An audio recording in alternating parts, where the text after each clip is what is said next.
जय हिंद दोस्तों। आज की क्लास में हम लोग ये समझने का प्रयास करते हैं कि जिस भोजपुरी लैंग्वेज के गानों को लाखों में लोग सुनते हैं, उस भोजपुरी लैंग्वेज को संविधान की 7वीं अनुसूची में क्यों नहीं शामिल किया जा रहा है। जैसा कि आप लोग यहाँ देख सकते हैं, 350 मिलियन व्यूज, 340 मिलियन व्यूज, ये हो गया पवन सिंह का हरी हरी ओढ़नी, 260 मिलियन व्यूज, ये लॉलीपॉप लागे हुए, तो भैया इंटरनेशनल लैंग्वेज गाना है। कहने का मतलब ये हो गया कि जिस भोजपुरी भाषा को लाखों में लोग सुनते हैं, बोलते हैं, उस भोजपुरी लैंग्वेज को संविधान की 7वीं अनुसूची में क्यों नहीं शामिल किया जा रहा है, उसी को आज की क्लास में हम लोग समझने का प्रयास करेंगे।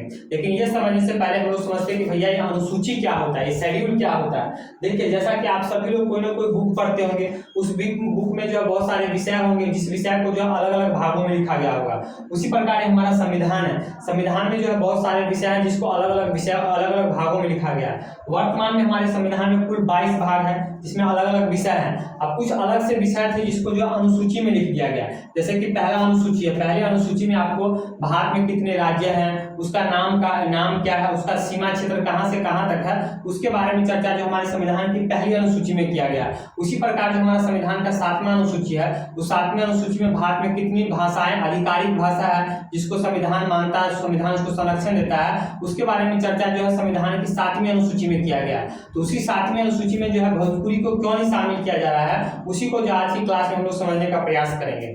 अभी जो अभी वर्तमान में हमारे संविधान में कुल 22 भाषाओं को मान्यता प्राप्त है। कितने? 22 भाषाओं को। लेकिन जब हमारा संविधान बना था, यानी 26 जनवरी 1950 ईस्वी को जो हमारा संविधान लागू हुआ था, उस समय जो है केवल और केवल जो है 14 भाषाओं को मान्यता प्राप्त था। वो 14 भाषाएं कौन सी थी, उसको सबसे पहले हम लोग देखते हैं। जैसे कश्मीर वाले क्षेत्र से कश्मीरी हो गया, पंजाब वाले क्षेत्र से पंजाबी हो गया, ये उत्तर प्रदेश, बिहार, झारखंड यानी हिंदी भाषी वाला क्षेत्र से हिंदी हो गया, ये बंगाल से बंगाली हो गया, असम से असामी हो गया, उड़ीसा से उड़िया हो गया, गुजरात से गुजराती हो गया, महाराष्ट्र से मराठी हो गया, कर्नाटक से कन्नड़ हो गया, आपको आंध्र प्रदेश से जो तेलुगु हो गया, आपको तमिलनाडु से तमिल हो गया, केरला से मलयालम हो गया, संस्कृत और उर्दू। ये संविधान में जो बना था उस समय केवल यही 14 लैंग्वेज थे। कौन कौन सा? आपको कश्मीरी, पंजाबी, हिंदी, बंगाली, असमी, उड़िया, गुजराती, मराठी, कन्नड़, तेलुगु, तमिल, मलयालम, संस्कृत और उर्दू। बाद में 8 लैंग्वेज को संशोधन किया गया और जोड़ा गया। जैसे कि 1967 में 21वां संविधान संशोधन किया गया, सिंधी को जोड़ा गया। 1992 में 71वां संविधान संशोधन किया गया, कोंकणी, मणिपुरी और नेपाली को जोड़ा गया।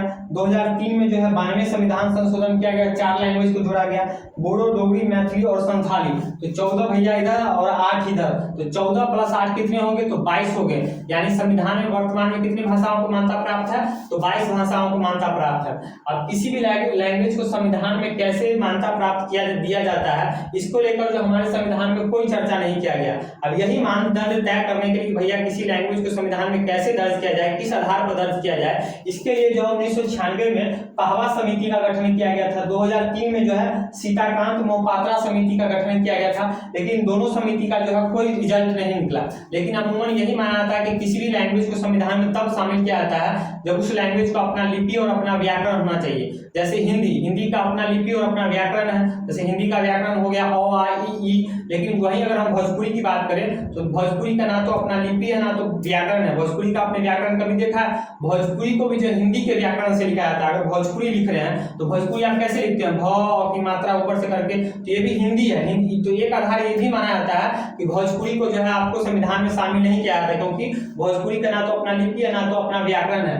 अगर हम मान लेते हैं कि हिंदी भोजपुरी को हम लोग संविधान में शामिल कर भी लेते हैं, अपने संविधान में शामिल कर भी लेते हैं, तो शामिल करने से फायदा ज्यादा कम और नुकसान ज्यादा होगा। फायदा कम और नुकसान ज्यादा होगा। जैसे कि अभी जो है उत्तर प्रदेश, झारखंड, बिहार और ये मध्य प्रदेश का पूर्वी वाला इलाका मिलाकर कुल 15 करोड़ से ज्यादा लोग भोजपुरी बोलते हैं। अब जैसे ही हम लोग भोजपुरी को संविधान में शामिल करेंगे तो ये वाला जो क्षेत्र आपको जो हिंदी भाषी क्षेत्र कहलाता है, ये आपको भोजपुरी भाषी क्षेत्र हो जाएगा। इससे क्या होगा? इससे हमारे जो हिंदी को घाटा लगेगा, क्योंकि भैया अभी ये वाला जो क्षेत्र है उत्तर प्रदेश, बिहार, झारखंड चाहे मध्य प्रदेश वाला जो हिंदी भाषी क्षेत्र कहलाता है, लेकिन जैसे भोजपुरी को जो हम लोग संविधान में शामिल कराएंगे, ये वाला क्षेत्र जो आपको भोजपुरी भाषी क्षेत्र कहलाएगा। और जो भोजपुरी अभी जो हमारा विश्व में सबसे चौथी बड़ी लैंग्वेज मानी जाती है, उसको कहाँ फेंकाएंगे हमको पता भी नहीं चलेगा।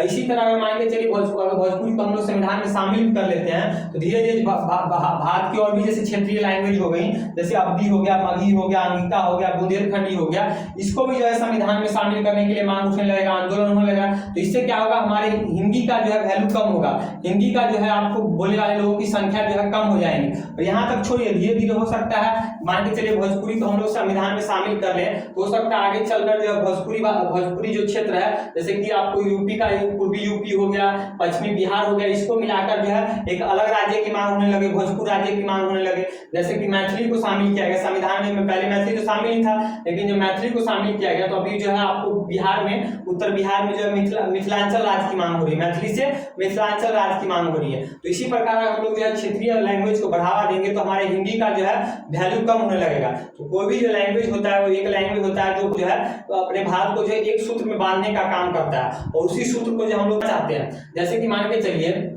अभी हम लोग उत्तर भारत में निकल जाए तो हमको जो है कम्युनिकेशन में कहीं भी दिक्कत नहीं होगा, क्योंकि पूरा उत्तर भारत जो है पूरा हिंदी भाषी क्षेत्र है। लेकिन जैसे हम लोग जो है क्षेत्रीय भाषाओं को बढ़ावा देंगे तो जो है हिंदी का वैल्यू यहाँ कम होने लगेगा, क्षेत्रीय लैंग्वेज का जो है बढ़ावा बढ़ने लगेगा, और धीरे धीरे जो इंग्लिश का वैल्यू बढ़ने लगेगा। जैसे कि आपको देखिए दक्षिण भारत में क्या हो रहा है, इंग्लिश का वैल्यू बढ़ रहा है, क्योंकि जितना भी दक्षिण भारत राज्य है वो सभी राज्यों का अपना अपना लैंग्वेज है। जैसे कर्नाटक में कन्नड़ हो गया, या आंध्र प्रदेश में तेलुगु हो गया, तमिलनाडु में तमिल हो गया, केरला में मलयालम हो गया, ये सभी राज्यों का अपना अपना लैंग्वेज है। और कन्नड़ वाले को जो है तेलुगु नहीं आता है, तेलुगु वाले को कन्नड़ नहीं आता है, तमिलनाडु वाले को तमिलनाडु वाले को जो है कन्नड़ नहीं आता है, कन्नड़ वाले को तमिल नहीं आता है। तो इन लोगों जो है आपस में कम्युनिकेशन में दिक्कत होता है, और ये लोग हिंदी बोलना नहीं चाहते हैं, तो ये लोग को जो है इंग्लिश का सहारा लेना पड़ता है। तो जिसका जो है दक्षिण भारत में जो है इंग्लिश का बढ़ावा बढ़ रहा है और हिंदी का वैल्यू कम हो रहा है। तो उसी प्रकार उत्तर भारत में भी हम लोग जो है क्षेत्रीय भाषाओं को बढ़ावा देंगे, कई बोलेंगे भोजपुरी को शामिल करो,